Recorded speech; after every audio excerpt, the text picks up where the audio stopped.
First King chapter 12 verse 18.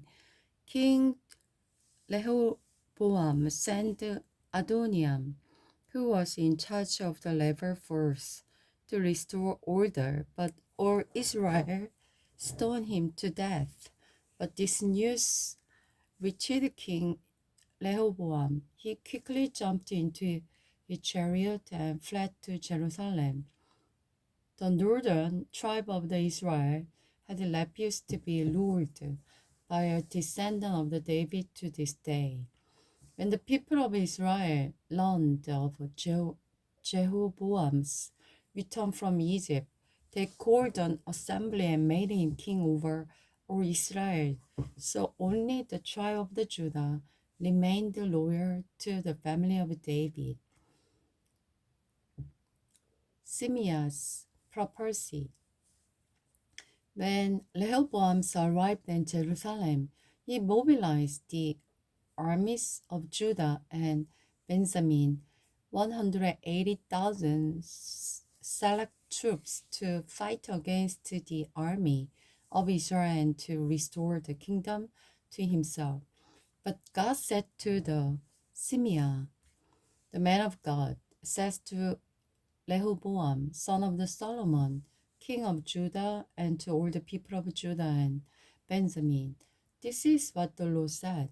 Do not fight against your relative, the Israelite. Go back home, for what has happened is my doing. So they obeyed the message of the Lord and went home. And the Lord had commanded Jeroboam makes gold calves. Jeroboam then built up the city of Shechem in the hill country of the Ephraim, and it became his capital. Later he went and built up the town of Peniel. Jeroboam thought to himself, unless I am careful, the kingdom will return to the dynasty of David.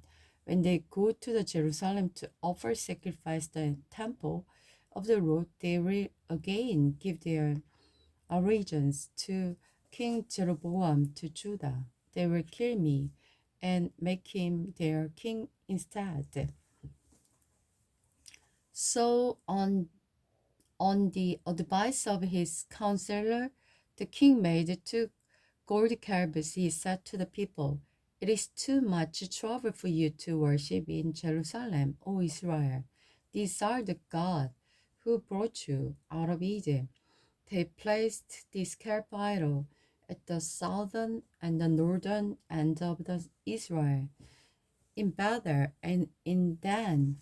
This became a great sin, for the people worshipped them, troubled even as far as Dan. Jeroboam built shrine at the pagan high places and ordained priests from the rank and the fire of the people, those who were not from the priestly tribe of Levi. Jeroboam also instituted a religious festival in Bethel held on a day in a mid-autumn, similar to the autumn annual festival of the Shelter in Judah. There at Bethel, he himself offered sacrifice to the calves he had made, and it asked the Bethel that he appointed priest for the pagan shrine he had made. So on the appointed day in the mid-autumn, the day that he himself had designated, Jeroboam offered sacrifices on the altar at Bethel. He instituted a religious festival for Israel, and he went up to the altar to burn incense. A prophet denounced Jeroboam. At the Lord's command, a man of God from the Judah went to Bethel, and he arrived there just as Jeroboam was approaching the altar to offer a sacrifice. Then, at the Lord's commands, he shouted, "Oh, altar, altar, this is what the Lord said. A child named Joshua will be born into a dynasty of David, a new head sacrificed the priest from the pagan shrine where came here to burn incense and human bone will be burned on you.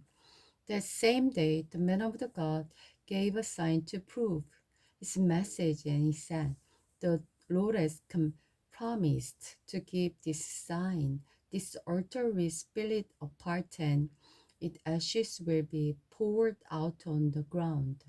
King Jeroboam was very angry with the man of God for speaking against the altar. So he appointed at the man and shouted, "Seize the man!" But instantly the king's hands became paralyzed in the position and he couldn't put it back. At the same time, a wild crack appeared in the altar. The ashes poured out just as the man of God had predicted in his message from the Lord. The king cried out to the man of God, "Please ask the Lord your God to restore my hand again." So the man of God prayed to the Lord, and king's hands became normal again. Then the king said to the man of God, "Come to the palace with me and have something to eat, and I will give you a gift." But the man of God said to the king, "Even if you gave me half everything you own, I will